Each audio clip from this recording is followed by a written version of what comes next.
Maxime was tipped to be a world champion and a great of the sport from his early EMX 125 days. I've been in a rehab center, you know. I was in a center with people that were really in a bad situation. And seeing how they were just enjoying the life and smiling and always have the joke in them, saying a joke or something, you know, I was like, I cannot complain. Yeah, I was rookie in the class. You know, you are coming, you don't expect anything. Romain Febvre is about to make history here. The rookie winning in the MXGP class. He wins the race, and he will now realise it.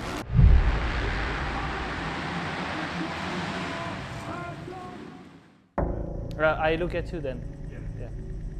First of all, Ben, it's been a great season for you. Obviously, you've hit a very high level again for the first time in quite a while. How does it feel to reach those heights again and just be back to the best version of you? Because it has been a long time. Romain Febvre, big day for him. 8 points separate him and the championship leader, Tim Geiser. Is it going to be?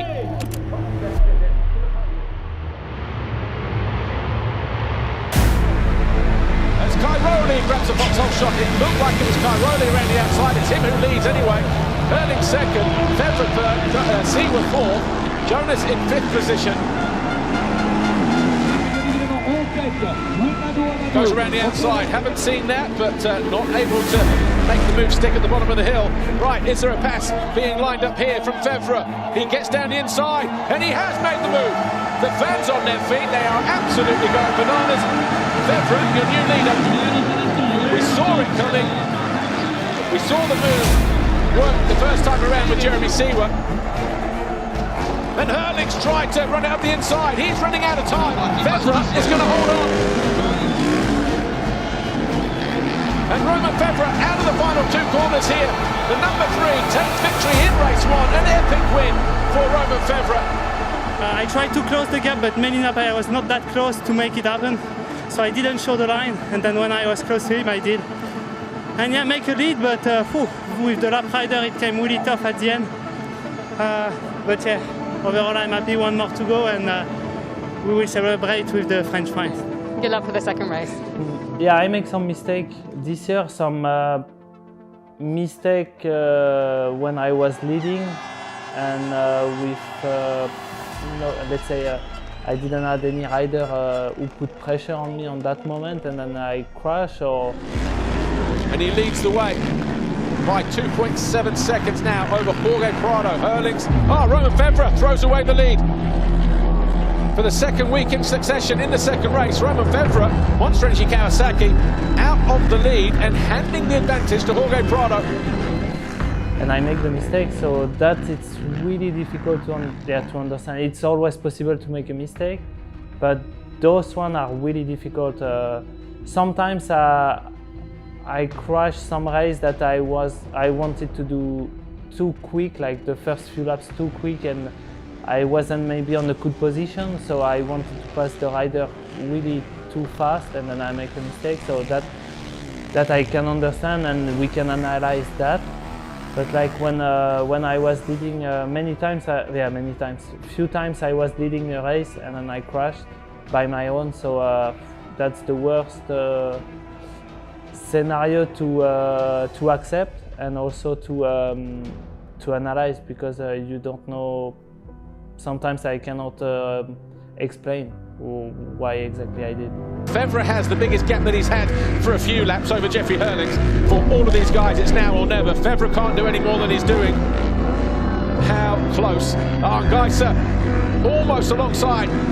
Can't affect the move there though. Febvre throws away the lead on the final lap. And then there were 3. Jeffrey Hurlings wins race 1 here. Looks back and sees Cairoli there. Geiser third, Febvre, disappointment for him in 4th place.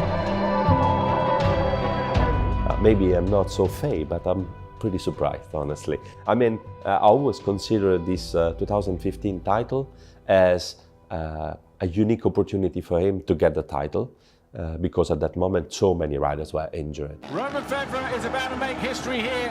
A rookie winning in the MXGP class. He wins the race. And he will now realise it. Still, he won the title, so as I said previously, it's in the book. is there. You won it, you deserve it, of course.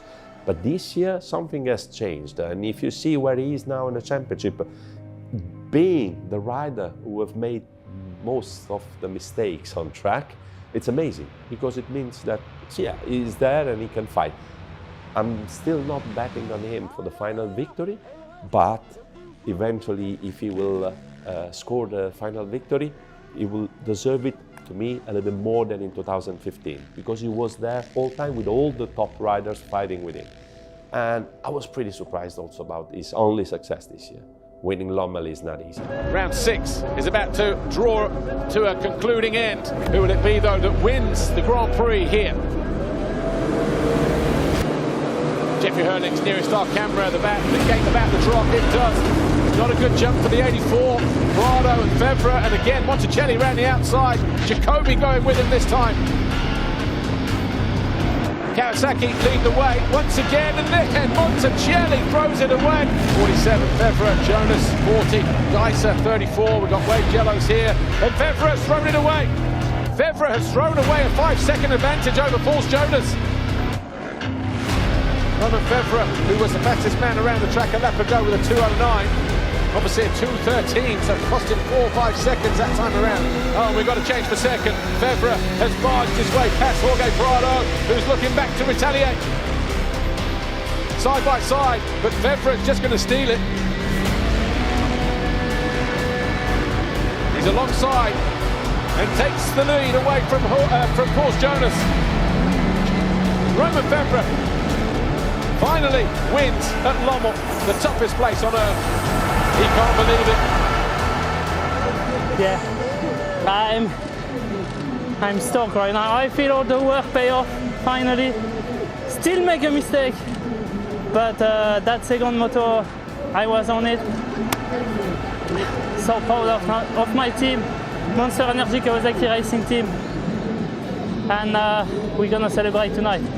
Romain Febvre is maybe at the top of the list of most entertaining riders. But when he is on, he's so exciting to watch because he's so fast, he's got so much raw speed, and definitely isn't afraid to hang it out and leave it all on the track. That saying there effectively sums up his 2021 season so far. He's been the fastest rider in the MXGP class on more than one occasion. At most rounds, you could say. He's led the third most laps at this point, that being the halfway mark. But he's also had some crashes, he's also had some mistakes, and that's cost him, because really, if you look at the positions he's been putting himself in, the speed that he's had, and effectively what he's delivered as a whole thus far this year, he should be leading the World Championship. And at the halfway mark now, with 8 rounds to go, he's only 4 points down, so we're not far from that.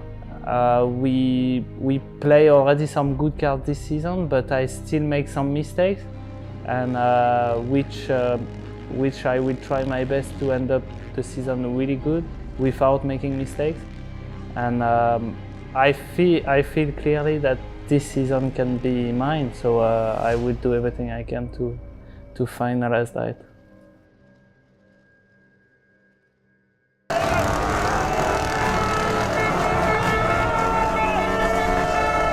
The Motocross of Nations is a special event. Motocross is an individual sport, much like every other type of racing. Team events don't really factor in, except for one time of the year when the Motocross of Nations, or the Olympics of Motocross, fires up, typically at the end of September, and pits country against country in a unique format that mixes 450s and 250s, Americans against Europeans. You just see you see a different dynamic to what you do for the rest of the other 11 months of the year. That's what makes the Motocross of Nations so special, and that's what makes it the biggest event in the sport. There's a reason why every fan, no matter their continent, no matter where they're based, no matter their background, there's a reason why every fan tunes into this event. Yeah, I mean, when I was young, it was a dream for me to race the Motocross of Nations, because over here in Europe, all the big guys showed up, also from the States and from any, other country. And I remember that day like it was yesterday in Sergio in 2011 when I did my first Nations. I was 17 years old. I was like, oh, did they really ask me to go to the Nations? Like, it was super cool and a great experience, because I was watching guys like, Danci, Villopoto, in TV and in magazines, and they were just heroes, and all out of a sudden I stood on the start gate and like I saw them next to me, you know, and it was like, wow, you know, I'm racing them now. They all want a piece, so but it's not bad. It's definitely going to be good. 15-second forward is about to turn to 5. It's Blake Baggett on the inside, and this is Ryan Villapoto and Ryan Dunching. They celebrate for Team USA. The whole Team USA crew, man. It was amazing from the time we got here till now. And my favorite Motocross of Nations, the best memories I have from the first one, because it was impressive for me, and I was just, yeah, it was incredible. I will never forget that. And beside that, I loved Assen, and just because I was like doing really well, and I was up front and winning the quali race.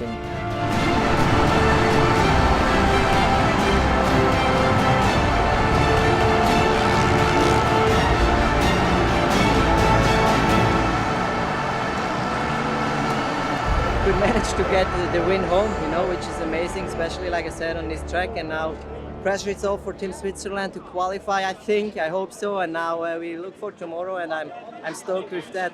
It's the moustache, it's the moustache. We're going to start with the ballot, and we have on their left-hand side the countries, right-hand side the numbers of the gate picks. Okay? Yeah, it's special. I mean, just when you know, go through your social media and things like that after, even before the race, you know, this is one race where you tend to find everyone watches. It's the GPs, you know, there's 20 in one season, and if someone has a plan to go out with some mates or something, they kind of forget about it. Whereas in Nations, I feel like, you know, even if something's going on, everyone still manages to kind of sit down at one point and catch up and watch this race. So it's one of them where, especially if you come away with a good result, you have yeah, crazy big response from it. As a team member, you know, I'm always proud to represent my country, and obviously the last few years, you know, we are a really strong country. We know that, and always have been something really amazing. Every year I was like surprised, because everyone was saying, oh, this is the best Nations, oh, this is the hugest, this is the biggest, this is. But year per year we have seen really some really nice event in Martelli-Bessin, in Majora, in Lommel, in Teutschenthal. I have plenty of nice memories about Motocross of Nations. There was a moment where I was considering a little bit less the event compared to the World Championship, but then when you get older, I think it's something that is like you feel more the fact that you are part of a country. So you're not cheering anymore for your favorite rider or for your favorite team, favorite brand, but you're cheering for your nation. And that's something that is completely different from what we are used to have. Britain! Great Britain goes on position 16. This year, yeah, I was the favourite in the team, and, you know, let's say meant to be the stronger member of the three. So it was, I mean, nice to have that feeling. Was amazing. To be selected as that guy was like a privilege for me, but yeah, it comes with a little bit extra pressure. And Saturday, day one of the MX Nations 2021. Heading out now for warm-up, first session on track. Not really any pressure today. I mean, the pegs for qualifying position were pulled yesterday. Team GB was 16, so not amazing, but not too bad. It can be a lot worse. It's a sacrilege, but a new helmet has to be dropped. Hello everybody, welcome to the 74th edition of the FIM Monster Energy Motocross of Nations. My name's Paul Mailing. I'll be joined by Jason Thomas from Fly Racing for the qualifying races today and the main events tomorrow. The Fly Racing 15-second board goes up. We are getting ready to go racing this qualifying race here, 20 minutes plus 2 laps. Keeping an eye on our guys, but we can see a good jump from Ben Watson. And there's Watson, who runs wide through the first turn, uses all of that racetrack, takes Benoit Patrel to the outside, getting their way through the first few corners, and it's Watson who leads on the Yamaha for Great Britain. Absolutely flying start for the Brit. A 29.4 in Cairoli's favour. 29.8, 29.4 in Cairoli's favour, 25.7, and the fastest sector of the race for Cairoli at 24.7. So that gap is coming down all of a sudden. Final turn, this is where the pass is going to happen, maybe end of the straight. Watson knows he's there, can't do anything about it. Tony Cairoli goes through with 2 laps to go. You see just absolutely no fight from Ben there, which I still believe there's some sort of arm pump or some sort of nervousness happening, because you see him, he's already losing the toe here a little bit, and I think he's perfectly happy to bring this home in second place. And Tony Cairoli, a week ago we didn't even know if he was going to be here. Well, he is, he's arrived, he's won the qualifying race. I'm quite painful around the track, but I could ride very smooth and good lines, and yeah, we take the lead, so it's good for Italy because the gate peak is very important tomorrow. Okay, best luck for tomorrow. Thanks, Tony. If you're joining us for the first time, it's not such a very warm welcome to Italy. In fact, a very wet one now. We've had rain for the last hour and a half or so. It's gradually picking up as well, but the track is still in very good condition. Modifications to the racetrack since the last time we came here for a Grand Prix.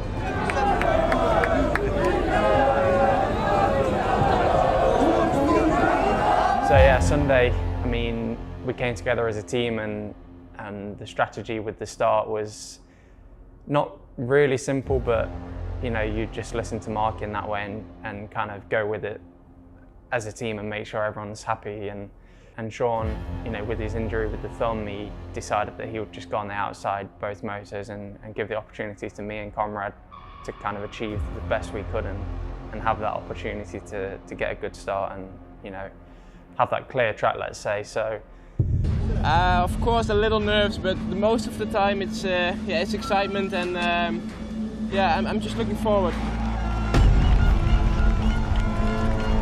The 5-second borders turn. We are getting ready to go. MX on 74. The burst into life here in Mantova. It's going to be a very interesting first turn.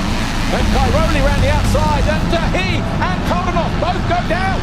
Just what I was fearful of. That first turn, the outsides have not worked throughout the weekend, and they're already paying the price for it. So Cairoli, Team Italy, favourites Glenn Koldenhoff, the defending champions. Already drama here, going into the first corner in Mantova.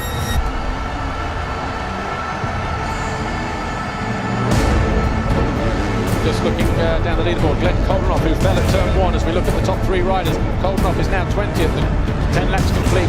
TKO has 1.4 seconds. And there's thunder rumbling all around this Mantova racetrack. We've seen a few flashes of light as well. There is Watson right behind them now in third for Team GB. The run down towards the finish line. The Rockstar Energy Husqvarna rider and Team Denmark round out the final turn, and Thomas Gear Olsen wins race 1 here at the Monster Energy Motocross of Nations in Mantova. It was raining heavy, goggles were crucial, and it was a little, not enduro mode, but you know, you needed to stay focused to make no mistakes, and for me that was nice. Just kind of kept plugging away with each lap, and yeah, third for the first race was solid for Team GB. And I followed, of course. I mean, I'm a racer, and I have it in my blood. So it was, nice to see, like, especially Ben, he's a great guy. He's doing good for a rookie, you need to give him some time. That's just normal, because the MXGP class is incredible tough at the moment. I think it's getting harder every year. I don't know really they ever stop to, settle. And we are back live then with the race as it's about to go. We've got a green flag being raised imminently over on the backside of the grid. All the big hitters down the inside there. That's where we're going to keep our eye. There's a couple in the middle as well with Poirot and the number 1 of Glenn Koldenhoff, who looks like he's getting a good jump as well. But Herlings closes the door on Cairoli.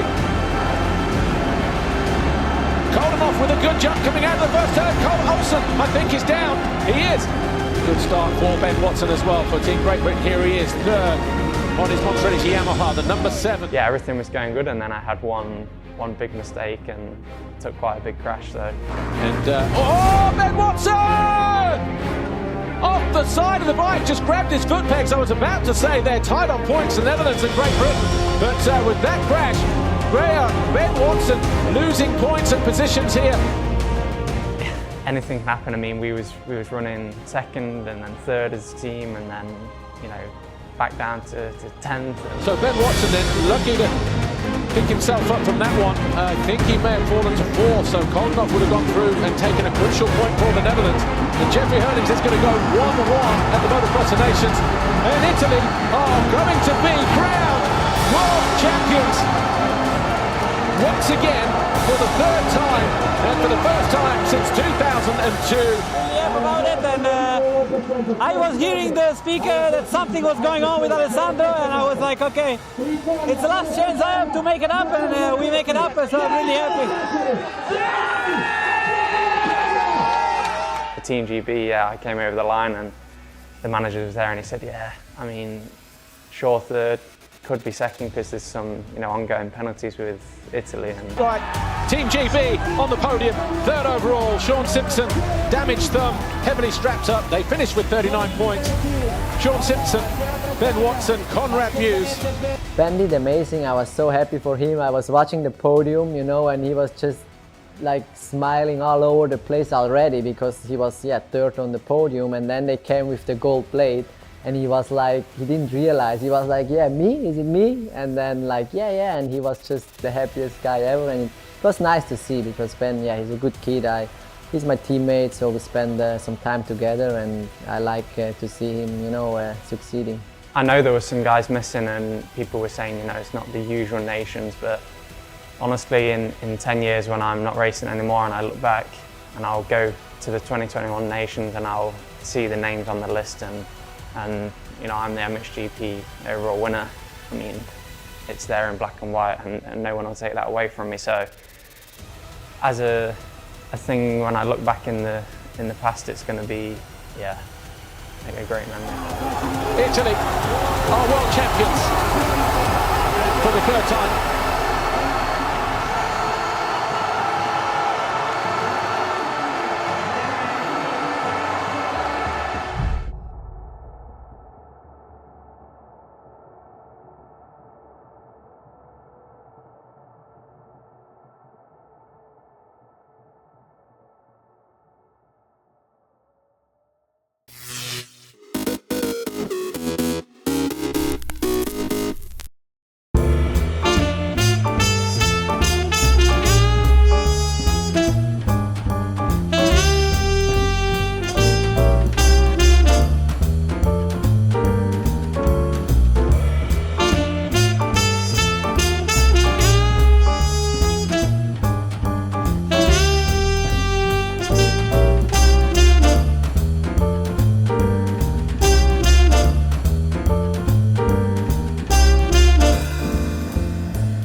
What I tend to look for when I go to places are things that are visually appealing.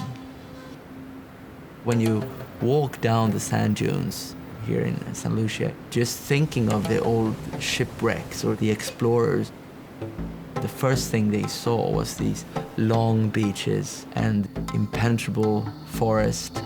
They still look exactly the same. I can't imagine there are many places in the world where you can see tons of things in one day. I want to pinch my arm and say, this can't be true. I'm in the middle of this. I think the uniqueness is that it's diverse. You could peel off layer after layer and you'll find more and more things. It's all here for you to just be part of.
March 21st, 1965. Civil rights demonstrators led by Dr. Martin Luther King Jr. begin a march from Selma to Montgomery, Alabama. It happens weeks after marchers pushing for black voting rights in the South are attacked in Selma. The marches lead to the passage of the Voting Rights Act months later. 1960. In South Africa, police fire on a crowd of blacks in what becomes known as the Sharpeville Massacre. Some 70 people are killed, more than 180 wounded during this bloody chapter in that country's apartheid years. 1989.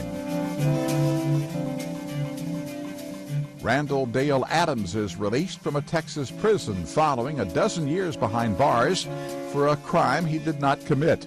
Adams's conviction for killing a police officer was overturned after the documentary The Thin Blue Line challenged the evidence. And 1685.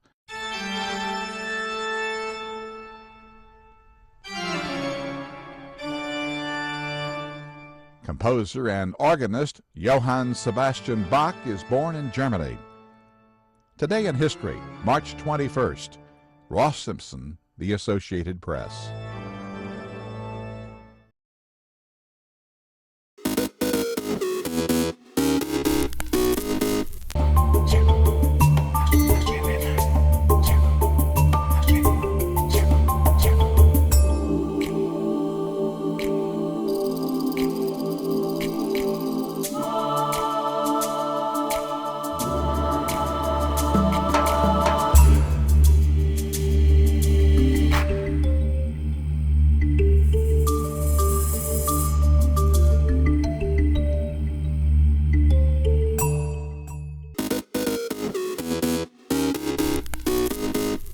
Welcome back in our studio, and in today's news,